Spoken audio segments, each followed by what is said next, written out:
Hey YouTube, this is video number 2 of the Easy DIY holiday gifts.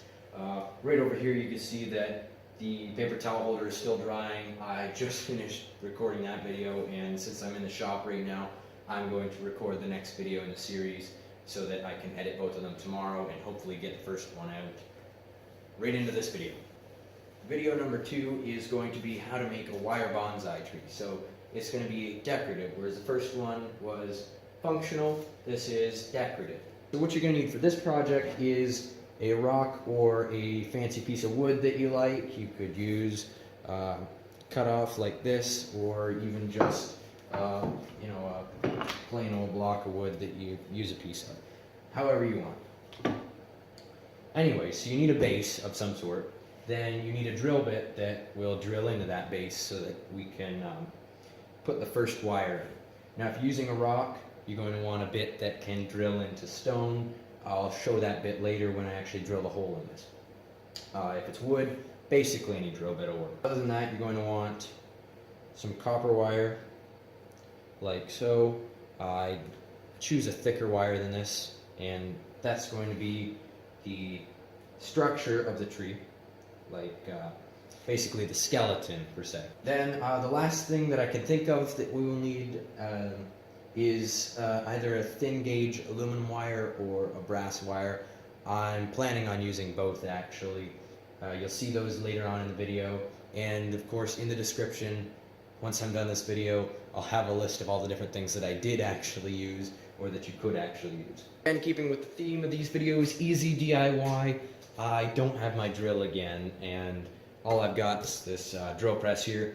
So you could do this with a hand drill, either battery operated or a corded drill. Both will work. However, I'm going to use my drill press. It's not to say this is the only way to do it. Looking at the rock, I kind of want the tree to climb over the sides of the rock over here. Now, if you're drilling a hole in a rock or even wood, you're going to want to clamp it down. I'm not going to do it for the purposes of this video. Of course, always wear your safety glasses when you're working with any kind of tools.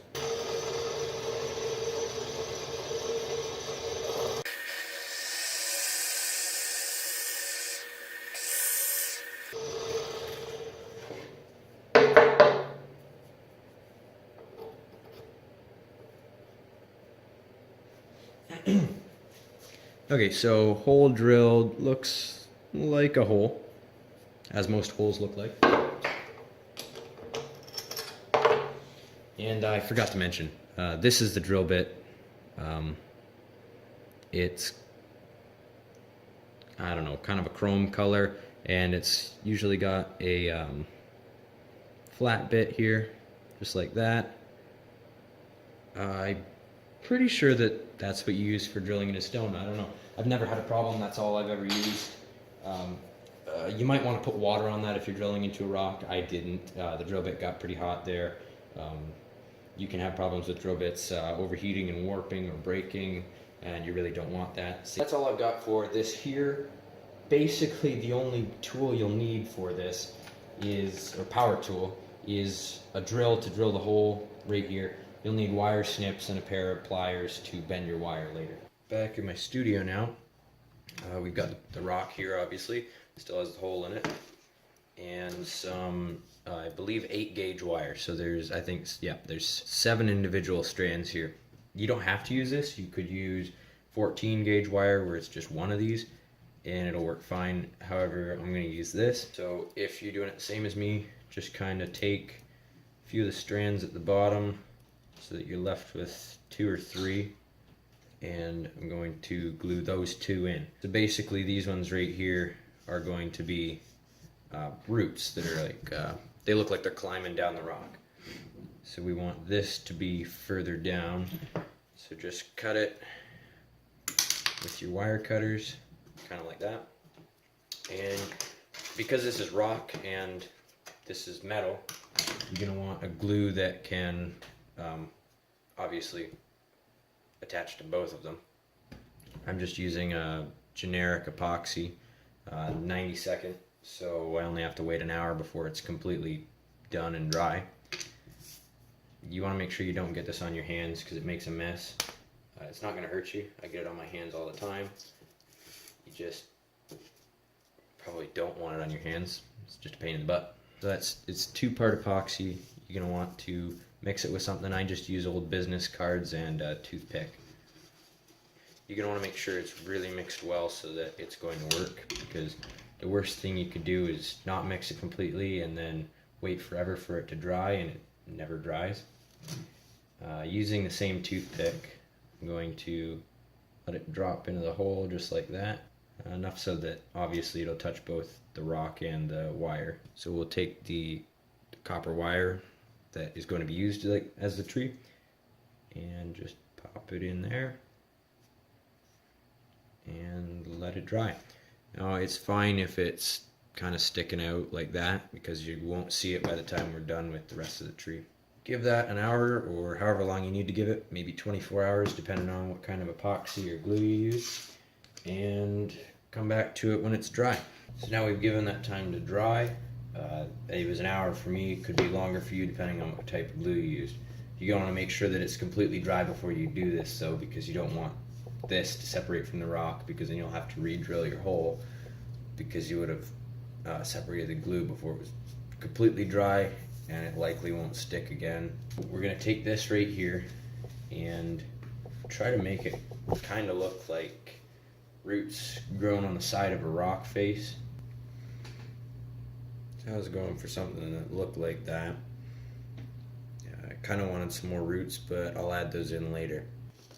The idea here is so that this 8-gauge wire here is going to be the roots and the branches, and then you'll wrap a smaller, thinner wire around it. I think I'm going to use brass. You could use aluminum or even just a thinner gauge copper wire, or the same gauge as the single strands. You could pretty well do whatever you want from this point on. You could even wrap this in masking tape and then paint it. So here's how you do the tree limbs. I'm looking for kind of like a shorter looking bonsai tree with like really wide branches or wide canopy, so I'm going to kind of make it as broad as I can, and about this height is what I'm thinking. Right here I'm just using a little bit of masking tape to hold the center part of the wire together so that it doesn't fall apart while I'm fiddling around right here. When you're doing these branches, you can give them as much character as you want.